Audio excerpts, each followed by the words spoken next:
Welcome to the RTO Superhero Podcast with me, Angela Connell-Richards. Each week, we break down the standards for RTOs 2025 and turn them into clear actions you can use. You get real examples, compliance tips, and straight answers for running a quality RTO. Let's get started.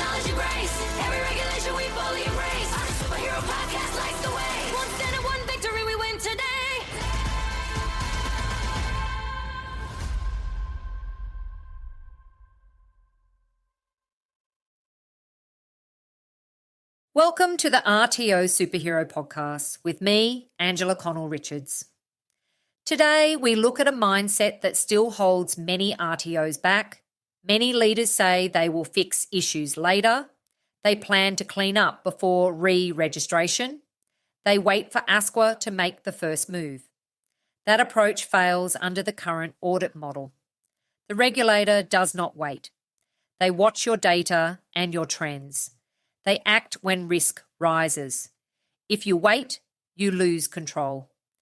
Today, you will hear how risk-based auditing works, why audits can happen at any time, what reactive compliance gets wrong, and how to shift into proactive self-assurance. Let us start with the old cycle. Many RTOs used to update policies before re-registration. They prepped documents after getting an audit notice. They fixed issues during rectification. That pattern worked when audits followed long cycles. It does not work now. The sector moved to a data-informed model. ASQA uses data from enrolments, completions, complaints, and public records. They form a risk profile long before speaking with you. They can start an audit without notice. They can act when your trend lines shift. If your mindset is to fix issues later, then you are already exposed. Now let us explain risk-based auditing. ASQA looks at what you deliver, who you deliver it to, how you perform, and where your systems may fail. They check high-risk training products. They check delivery modes with known problems. They check reviews and complaints. They act early if signals rise. Triggers vary. Adding a new program is a trigger. Teaching a high-risk product is a trigger. A complaint is a trigger. Funded training with weak outcomes is a trigger. Public claims that raise questions are a trigger. You may expect an audit in 5 years. They may schedule one in 5 weeks. Timing is driven by risk, not your cycle. Reactive compliance creates its own problems. Many RTOs keep policies that sound current but do not guide practice. Trainer credential files remain incomplete. Mapping stays half-finished. Validation is pushed to next quarter. Marketing materials do not match reality. Complaints are handled in conversation but not recorded. Then an audit starts and the scramble begins. Teams rush to find evidence. Leaders rush to update documents. Trainers rush to explain gaps. Stress grows fast. The regulator does not check plans. They check practice. They check records. They check evidence that shows what really happened. So how do you shift to a stronger model? First, build a review calendar.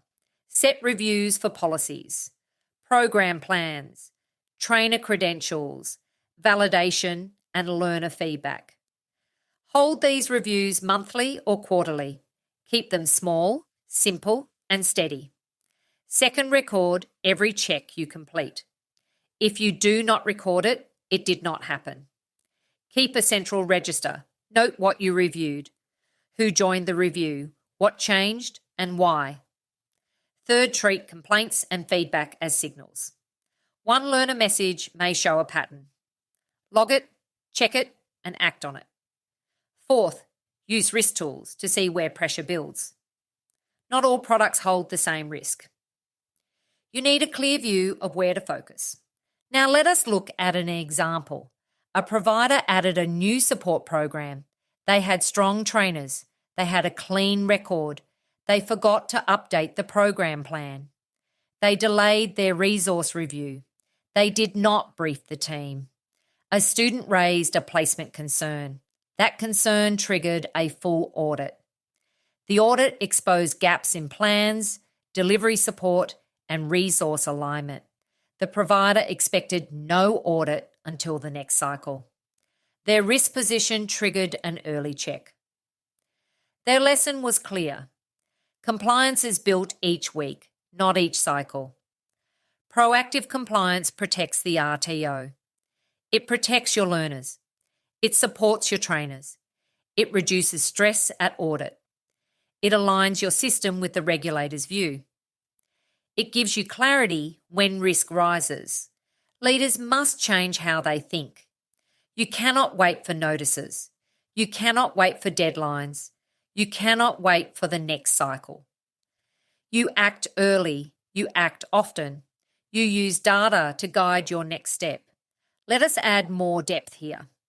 Proactive compliance means your leadership team meets with shared data. You bring learner progress reports. You bring withdrawal lists. You bring feedback notes. You bring validation reports. You bring trainer support notes. You bring complaints. Then you ask clear questions. What changed? What does the change mean? What action will close the gap? What evidence will show improvement? These questions guide your system. Another key point is team ownership. Compliance cannot sit with one person. Each manager owns their area. Each trainer owns their practice.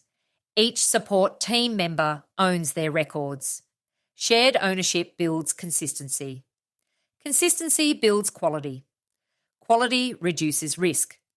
Risk also rises when systems grow. New qualifications add pressure. New trainers add pressure. New cohorts add pressure. You must brief your team before delivery starts. You must update your plans. You must check your resources. You must test your assessments. You must align your placement agreements. These steps prevent drift. Let us look at delivery drift. Drift occurs when actual delivery shifts from the program plan. It may be small changes. It may be timing changes. It may be resource changes. Some changes help learners. Others create gaps. You must identify drift. You must guide trainers. You must record each adjustment. This prevents risk from building. Support for learners also matters. Learners who fall behind show early signals. Slow progress, poor attendance, repeated questions, or rising stress all signal risk. If you track these signals, you can act early. You can offer support. You can adjust delivery. You can reduce risk. You must record each step. Validation offers another lens. Validation reveals issues in assessment design or delivery. When reports sit untouched, risk grows. When findings are not implemented, risk grows. You must complete the cycle. You must update the tools. You must support the trainers. You must record each improvement. Let us talk about complaints again. Complaints are not threats. They are warnings. They show where expectations and reality differ. They show where support may need to improve. They show where clarity may be missing. You must log them. You must investigate them. You must record actions. You must check outcomes. Regulators look for trend lines. You need to act before trends rise. Marketing compliance also matters. Claims must match reality. Website details must stay current. Flyers must reflect delivery. Errors in marketing often lead to early checks. You must align your external message with your internal practice. Let us finish with a simple leadership routine. Hold a short review every month. Bring your risk items. Ask what shifted. Ask what the shift means. Ask what action you need. Ask what evidence shows it. This builds a stable system. This builds confidence. This builds audit readiness. Thank you for joining me today. Stay sharp, stay proactive, and stay compliant.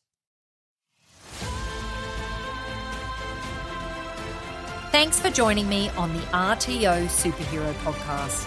Use today's insights to strengthen your systems and lift the quality of your delivery. Subscribe, share the episode, and keep building a strong and accountable RTO. See you next time.